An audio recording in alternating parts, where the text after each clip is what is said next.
From the remnants of a previous Kitbash, a new action figure is born. Star Wars Black Series would give us several versions of one character. So one character would be presented as a Padawan, as a Jedi Knight, and later on as a Jedi Master or even a Sith. But for my favorite character, Mace Windu, he would always be depicted as the Jedi Master.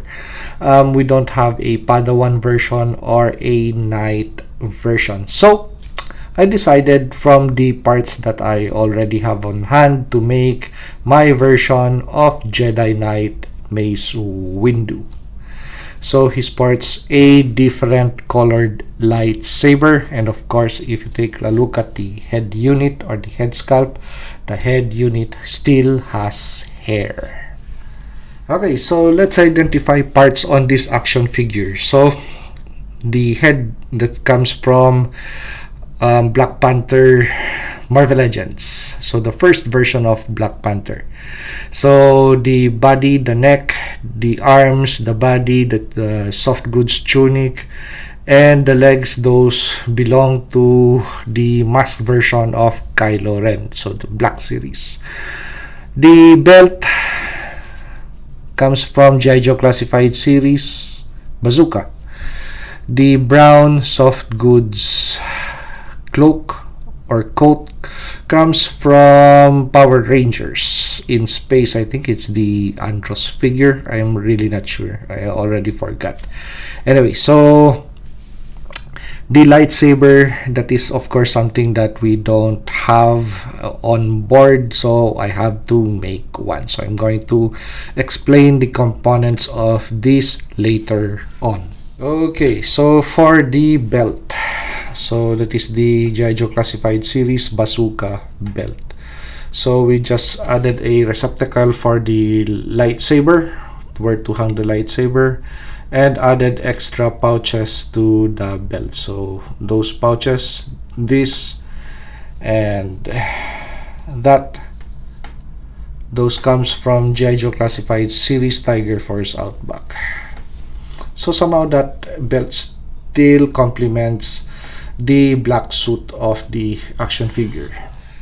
Okay, so one of the vital components in kit bashing a 1:12 scale Jedi Knight or a Sith Knight or Sith Lord is the inclusion or addition of a lightsaber, a green and blue lightsaber for a Jedi Knight or Jedi Master, or a red lightsaber for a Sith Lord or Sith Knight.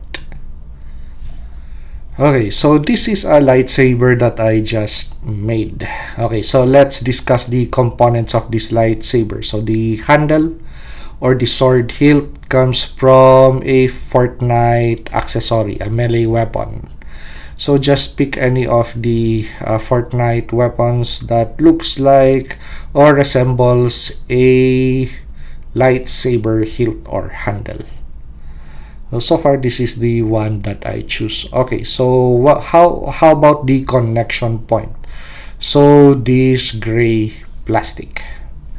So that gray plastic, if you also are into building model kits or even model kits for Gundam robots or mobile suits, then you're going to have an excess of this tray. So just pick one and glue the end to the lightsaber hilt of your choice. Now, with regards to the lightsaber blade, so where did I get this? So actually, I have an excess of my 12 gauge shotgun's fiber optic sight.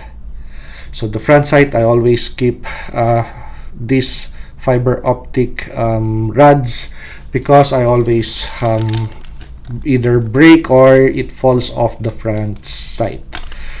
So I have a choice of either a red, an orange, or a green rod. So for a fiber optic front sight, and I discovered that this really glows incredibly because it's designed to gather light.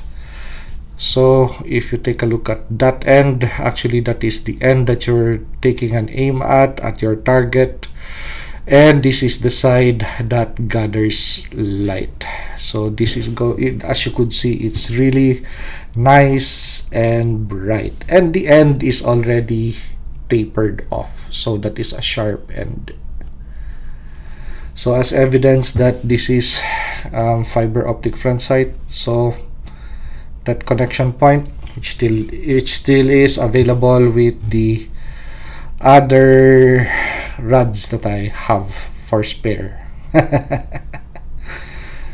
So nothing very fancy, just a simple build, and the fiber optic rod is actually of good considerable length, so it still makes for a good lightsaber accessory.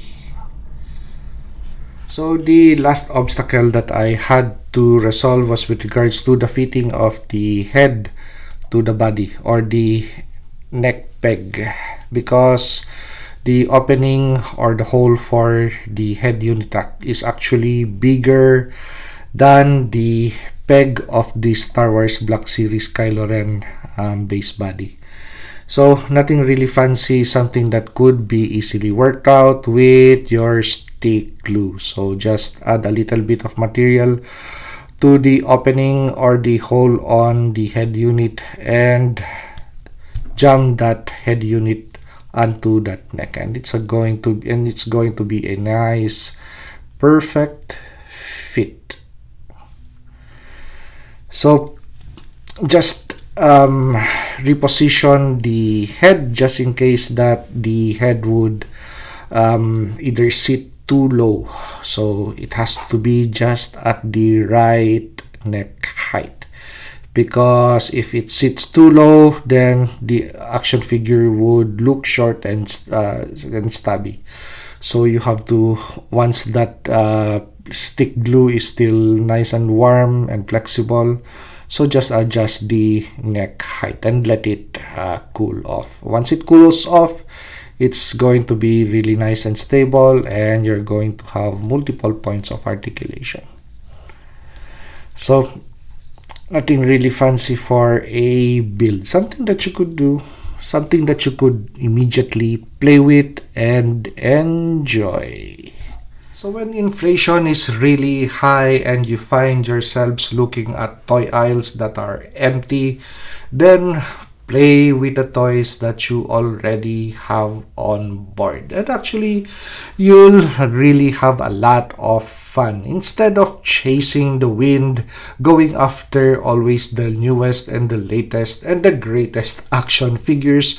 And when you have them at hand, you're once again on the hunt for the next big thing, which is actually something tiresome.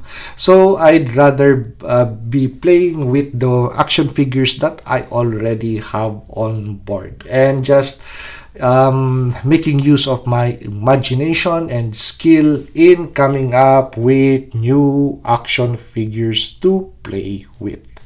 So if you like this review, like, comment, and subscribe to help me grow my channel. And see you on the next action figure or custom action figure review.